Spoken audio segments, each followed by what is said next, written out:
무한 시절 지날 때 깊은 한숨 내쉴 때 그런 풍경 보시며 단식하는 분. 네, 우리는 방금 출석부를 읽었습니다. 출석부라는 표현이 딱 맞는 것 같습니다. 제일 앞장에 나오고 명령표가 쭉 나와 있는 듯한 그런 본문이었습니다. 옛날부터 우리나라 사람들은 조상 자랑을 많이 해왔습니다. 이래봬도 내가 시조 아무개로부터 따지면 몇 대 손이여, 뭐 이런 식이죠. 그런데 이런 식의 어떤 그 조상 자랑은 성경도 예외가 아닙니다. 성경도 그런 식으로 조상 자랑을 하고 있습니다. 어떤 사람을 언급할 때 그 아버지나 할아버지까지 언급하는 경우는 너무나 많이 있고요. 예를 들면 여분네의 아들 갈렙, 홀의 손자요 우리의 아들인 브살레, 뭐 이런 정도고. 그런데 이런 정도는 아무것도 아닙니다. 에스라서 7장 1절에 보면 에스라를 소개하는데 무려 16대 조상까지 거슬러 올라갑니다. 그런데 참 재미있는 것은요, 마태복음에서 예수님을 소개하는데도 똑같은 방법을 쓰고 있다는 것입니다. 아브라함과 다윗의 자손 예수 그리스도의 세계라. 여기서 이 세계라고 할 때 이 세계는 계보라고 말할 때 그 계자입니다. 세계라고 해서 전 세계 이렇게 읽으면 되지 않죠. 아브라함과 다윗의 자손, 아브라함부터 시작해서 쭉 그 족보를 오늘 소개하면서 예수님으로 치면 이런 분의 어떻게 됩니까? 이렇게 많을 경우에는 고조, 증조 다음에는 뭔가요? 잘 모르겠습니다. 하여튼 이런 가문의 출신이십니다 라고 소개하고 있습니다. 어떻게 보면 우리가 성경을 읽다가도 그냥 지나치고 싶어지는 그런 본문이기도 합니다.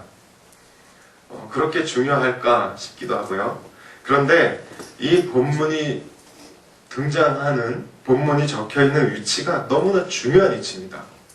하나님께서 말라기 선지자를 통해서 구약 마지막 말라기서를 기록하게 하시고 침묵하십니다. 그리고 이제 신약 시대가 시작되는데 그 사이에 약 400년이라는 긴 시간 동안 하나님은 더 이상 선지자를 통해서 말씀하시지 않으셨기 때문에 성경이 기록되어 있지 않습니다. 신약의 첫 책으로 기록된, 물론 첫 번째로 쓰여진 책은 아니지만 신약 성경의 가장 앞장에 등장하고, 그리고 400년간의 그 침묵을 건너서 읽게 되는 가장 첫머리에 등장하는 대목이 족보입니다. 왜 복음서 기자는, 왜 마태는 이렇게 이 위치에 이것을 넣었을까요? 마태복음을 적은 마태의 의도가 있습니다. 이 마태복음의 주 독자층은 이 마태복음을 주로 읽었던 그 독자들의 신분은 대부분 유대인이면서 예수님을 믿게 된 사람들입니다. 그래서 또 유대인으로서 예수님을 좀 알 필요가 있는 사람들에게 이 책이 읽혀지기를 원했을 것입니다. 그렇기 때문에 마태는 이러한 의도를 가지고 족보를 거론하는 것입니다. 그 당시 사람들은 예수님에 대해서 이렇게 이해했습니다. 그냥 갈릴리 지방 나사렛이라는 시골 동네에서 올라온 그냥 뭐 약간 특별할 수도 있다면 있는 그런 그냥 선생님 정도. 그리고 반역자로 몰려서 십자가형을 받아 죽었다는 정도. 이런 정도로 이해했고, 그런데 이 예수님이 죽었다가 부활하신 그 사건들을 아는 사람들로 인해, 그리고 그것을 목숨을 걸고 전하는 사람들로 인해 여기저기 교회가 막 부흥되기 시작합니다. 그런 역사가 있음에도 불구하고 많은 유대인들은 예수님을 믿지 않고 있습니다.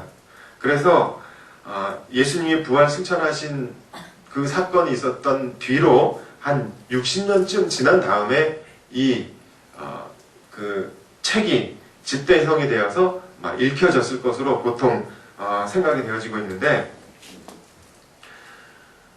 유대인들에게 예수님을 소개할 때 아브라함을 거론하면, 다윗을 거론하면 그 사람들은 시선을 다른 데 돌리고 있다가도 아브라함이라고 그랬어? 방금 다윗이라고? 이러면서 그 눈을 돌리게 돼 있습니다. 유대인들에게 있어서 아브라함, 다윗, 혹은 모세 이러면 우리나라 사람 정서에 무슨 광개토대왕, 무슨 세종대왕, 또 누가 있을까요? 아무튼 그런 이순신 이런 이름들을 대할 때 느끼는 정서가 유대인들에게 있다는 것입니다. 그래서 예수님이 이렇게 얘기하면 나중에 얘기하자 이렇게 나올지 몰라도 아브라함이, 다윗이, 모세가 이렇게 얘기하면 그래? 뭔데? 이러면서 이제 주의를 끌을 수 있게 되는 것이죠. 그러면서 마태는 예수님을 소개할 때 예수님으로 치자면 여러분들이 알고 있는 것처럼 그냥 시골 그런 이름 없는 그런 선생님 정도가 아니라 그분의 가문을 따지면 이런데 한번 들어보실래요? 그러면서 얘기하는 겁니다. 아브라함부터 다윗부터 쭉 이야기하기 시작합니다. 유대인들은 예수님이 그렇게 훌륭한 가문 출신이야? 그러면 그분에 대해서 뭔가 좀 더 알아봐야 되겠네. 좀 더 얘기해 줄 수 있겠나? 이제 이런 기대를 이제 하고 본 그 족보를 배열을 하게 되었을 것입니다. 또 한 가지, 아브라함과 다윗의 자손으로 표현이 되고 있습니다.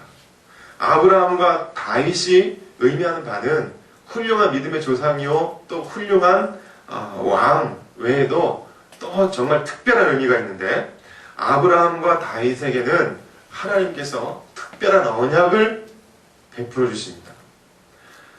일반적으로 하나님과 이스라엘 백성들 사이에 맺은, 이것은 언약이라고 표현하지 않고 계약이라고 하는데, 통상적으로 시내산에서 모세가 십계명으로 받은 그 언약, 그 계명이 주로 계명으로 이해됩니다. 하나님과 이스라엘 사이의 약속 혹은 언약으로 이해됩니다. 그런데 이렇게 계약의 형태로 나온 그 계약과는 달리 아브라함과 다윗은 하나님으로부터 특별한 또 다른 언약을 갖고 있는 사람들입니다. 계약의 특징은 이렇습니다. 이스라엘 백성들이 하나님의 법대로 그것을 잘 지키고 여호와 하나님을 높이며 살면 복을 주고, 그리고 나도 그들의 하나님이 되고, 그러나 너희들이 내 말을 듣지 않고 법을 지켜 행하지 않으면 나도 너희를 버릴 것이다. 그래서 그 책임의 소재가 양쪽에 다 있는 겁니다. 마땅히 해야 될 도리를 해야만 뭔가를 얻을 수 있는 것. 법대로 살면 들어가도 복을 받고 나가도 복을 받고, 그러나 만약 그렇지 않으면 들어가도 저주를 받고 나가도 저주를 받고, 이것이 율법에서 또 하나님이 주신 시내산 계약의 특징이라면 아브라함과 다윗과 맺은 특별한 언약은 이런 것입니다. 아무런 조건 없이 하나님께서는 아브라함을 부르십니다. 그리고 믿음의 조상을 삼으시고 복을 주고 복의 근원이 되게 하시고 자손을 창대케 할 것이며 땅을 얻게 하고, 그러한 일들을, 그러한 축복을, 그런 복을 누리는 데 있어서 아브라함이 해야 될 의무란 아무것도 없습니다. 편무계약이라고 하는데요, 일방적인 하나님이 주시는 언약입니다. 약속입니다. 내가 그렇게 해주마 라고 말씀하신 거예요. 다윗도 마찬가지입니다. 이는 내 마음에 합한 자라. 내가 다윗 왕을, 그의 가문을 영원히 보존시켜 주겠다. 다윗에게도 똑같은, 아브라함에게 주셨던 똑같은 그런 일방적인 그런 언약을 내려주십니다. 이러한 하나님의 언약을 받은 아브라함과 다윗의 후손으로 예수님이 오셨다는 것을 가장 첫머리에 강조하고 있습니다. 그래서 그러면 아브라함, 다윗, 그래? 그러면 예수님도 그런 은혜 가운데 있는 분이겠구나 라고 생각할 수 있게 되는 것입니다.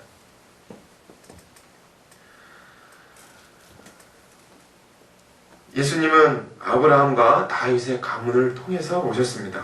그리고 오늘 우리가 읽은 이 족보에는 너무나 많은 사람들이 등장합니다. 그런데 이렇게 많이 등장하는 인물들 속에는요, 그 이름의 수만큼이나 여러 가지 우여곡절과 사연들이 있습니다. 이 자리에 우리 성도님들 다 앉아 계시지만 우리 성도님들 이름을 하나씩 다 용지에 적어서 그 이름 한 분 한 분을 부르면 그 이름이 의미하는 바가 얼마나 크겠습니까? 그 이름 속에 숨겨진 그 인생 가운데 녹아진 그런 우여곡절과 정말 그 이때까지의 삶 속에 겪어왔던 그런 경험들이나 그런 이야기들을 시작한다면 얼마나 많이 있겠어요. 하나님께서는 이렇게 많은 사람들의 삶을 통해서 많은 사람들의 그 개인들의 역사를 통해서 예수님을 이 땅에 보내신 것입니다. 그래서 우리가 알 수 있는 것은 하나님이 원하시고 하나님이 세우시기 원하는 그 나라는 우리가 알 수 없고 우리가 땅을 딛고 호흡을 하고 있는 이 땅과 무관한 저 어느 별이나 아니면 어느 사차원 그 가운데에서 일어나고 있는 그런 세워지고 있는 그런 하나님의 나라가 아니라 우리들이 호흡하고 우리들이 살고 있고 우리들의 부모님과 우리들의 자녀들이 숨쉬고 있는 이 땅 가운데 하나님의 나라는 임하고 있구나라는 것을 알 수 있게 해주는 것입니다.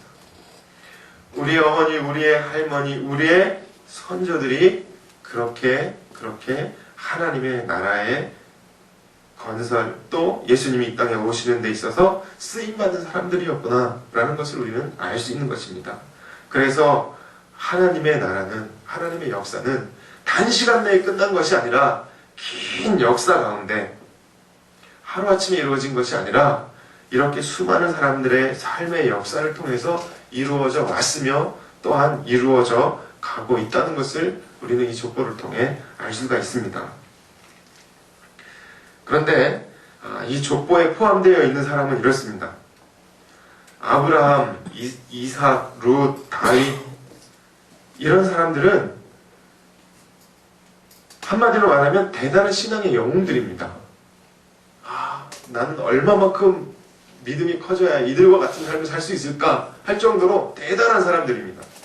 그런데요, 라합이라든지 다말이라든지 뭔가 석연치 않고 뭔가 수치스러운 그런 과거를 갖고 있는 사람도 여기 등장한다는 것입니다. 또 헤스론이니 라함이니 나손이니 아킴이니 이런 사람들은 그냥 평범한 그냥 보통 그냥 평범한 특별히 뭐라고 얘기할 것이 좀 없는 그냥 평범한 삶을 살았던 사람들입니다. 그리고 아비야니 므낫세니 이런 사람들도 그 족보에는 등장합니다. 그런데 이 사람들은 뭐냐면 성경에서 찾을 수 있는 최고의 악당들입니다. 악한 사람들이에요. 악한 왕이었고 악한 사람으로 표현되어 있는 자들입니다. 저에게는 얼마나 이것이 은혜가 되는지 모르겠습니다. 뭔가 대단한 사람, 뭔가 있어 보이는 사람, 뭔가 저런 사람은 정말 저러니까 그렇게 됐겠지 싶은 사람들만 만약에 등장했다면 저 같은 사람은 용기 낼 수 없습니다. 그런데 이런 사람도 심지어 이런 경우 있는 사람도 거기에 쓰임받았단 말이지. 그러면 나도 뭔가 한몫을 할 수 있을지도 모르겠다. 하나님께서는 하나님의 나라를 이루어 가시는 데 있어서 모든 사람들을 포함해 가십니다. 어떤 사람들은 나를 통해 하나님의 나라가 이루어져 가고 있구나 이 사실을 깨달으며 온전히 자기가 능동적으로 쓰임받은 사람도 있는가 하면 어떤 사람은 자기가 하나님의 나라의 그 역사 가운데 있다는 사실을 모르는 채 그러나 하나님의 커다란 역사의 수레바퀴 가운데 한 부분이 되어서 돌아간 사람도 있습니다. 또 이 족보를 보면 남자와 여자 다 등장하고 있습니다. 그 당시 유대인들이 하루에 2번씩 기도를 했다고 합니다. 아침과 저녁에 기도를 올리는데 그 기도의 내용이 이렇습니다. 전능하신 여호와여, 제가 오늘 하나님 앞에 감사합니다. 저를 여자로 태어나지 않게 해주신 것을 감사합니다. 또 오늘 우리가 노예로 전락하지 않은 것을 감사합니다. 또 이방인으로 출생하지 않게 하신 것을 감사합니다. 이런 기도가 아침 저녁으로 그 당시에 들려진 거예요. 정서가 그랬습니다. 이런 상황인데 예수님의 족보 가운데는 당당하게 그 여성들이 들어가 있습니다. 예수님 안에는 그런 차별이 없습니다. 그리고 얼마나 부끄러운 기록도 있습니까? 6절 말씀을 보니까 이새는 다윗왕을 낳으니라. 그리고 다윗은 우리아의 아내에게서 솔로몬을 낳고, 다윗은 바세바에게서 솔로몬을 낳고도 아닙니다. 우리아의 아내에게서, 남의 아내에게서 낳았다고 표현하고 있습니다. 이런 부끄러움조차도 쓰임받고 있습니다.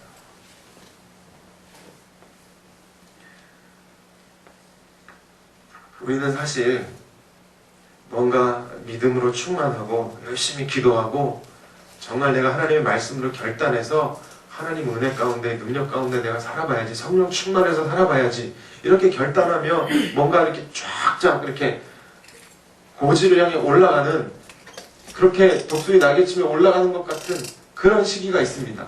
그런가 하면 때로는 정말 어두운 골짜기 나락까지도 떨어지기도 합니다.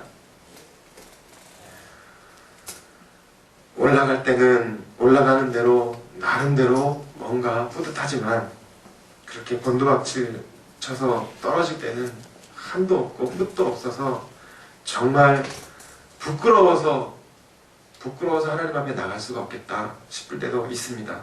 그러나 오늘 이러한 본문을 우리가 읽으면서 우리는 다시 한번 용기를 내게 됩니다. 이러한 시기조차도, 이러한 모습조차도 하나님은 하나님의 나라를 세워가시는 데 있어서 사용하시는구나. 그렇다고 물론 맨날 꺼져가는 심지하고 상한 갈대하고 이렇게 살아갈 수는 없겠지만, 그러나 하나님께서는 우리의 강할 때나 아니 어쩌면 우리가 약할 때 더 큰 주님의 역사를 이루어 가신다는 것을 우리는 본문을 통해서 깨달을 수가 있는 것입니다. 또 한 가지 우리가 본문을 통해 알 수 있는 것은 이렇습니다. 하나님께서 놀라운 역사 가운데 긴 세월을 준비하셔서 그 사람들의 역사를 통해 이 땅에 오셨고 그것을 사용하고 계시지만, 그러나 사람의 힘만으로는 되지 않는다는 것을 알게 해주십니다. 그렇게 수많은 대를 거쳐서 예수님이 탄생하셨지만 결과적으로 예수님은 어떻게 탄생하십니까? 그 육신의 혈통에 의하지 않고 하나님의 특별하신 주권적인 능력인 성령의 힘으로 탄생하시게 됩니다. 이때까지는 아브라함이 대단하고 다윗이 엄청나고, 그래서 그 가문이 왕의 가문인 그런 대단한, 그런 영광스러운 가문을 통해 예수님이 오셨습니다. 마태가 이 유대인들에게 그렇게 소개했을지는 몰라도 결국 여기에 등장하는 아브라함도 다윗도 이 족보 가운데 있는 모든 이름도 결국 그 이름이 빛나고 완성하게 되는 것은 언제가 됩니까? 예수님이 탄생하셔서 인류의 구원자로 오셨을 때입니다. 예수님이 아브라함을 완성시켜 주십니다. 예수님이 다윗이 다윗 되게 하십니다. 그래서 본문의 이 족보는 영광의 족보가 아니라 오히려 그 족보를 통해 예수님을 맞이하게 된, 오히려 아브라함과 다윗 가문의 영광이 되는 것입니다. 그래서 아브라함과 다윗은 이렇게 이야기합니다. 하나님께서 우리 가문을 통하여 역사하여 주셨구나. 이 보잘것없고 별 볼 일 없는 그런 미천한 가문을 우리 하나님께서 사용하여 주셨구나.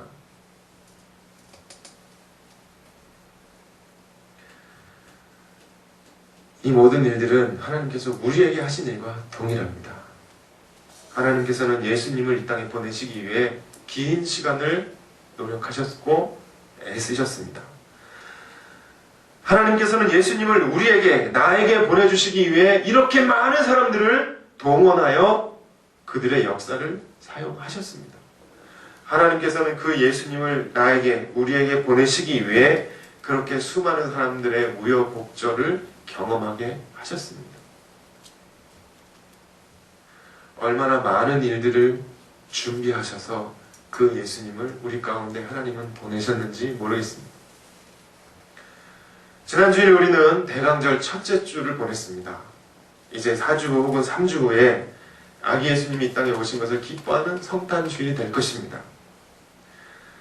그 예수님은 이 땅에 오시는 데 있어서 이렇게 수많은 준비 작업을 거쳐서 이 땅에 오신 것입니다. 그 예수님이 이 땅에 오신 이유는 바로 저와 우리 성도님들을 위해서입니다.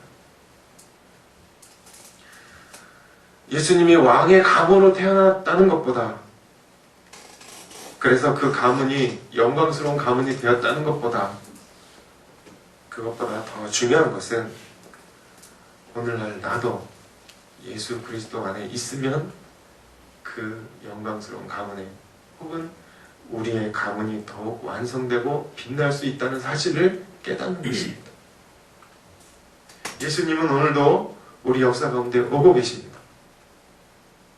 저에게 오고 있으며 우리 성도님들에게 오고 계시고 우리의 자녀들에게 오고 계십니다. 그래서 아브라함으로부터 시작된, 그리고 요셉으로 맞춰진 이 족보는 끝나지 않습니다.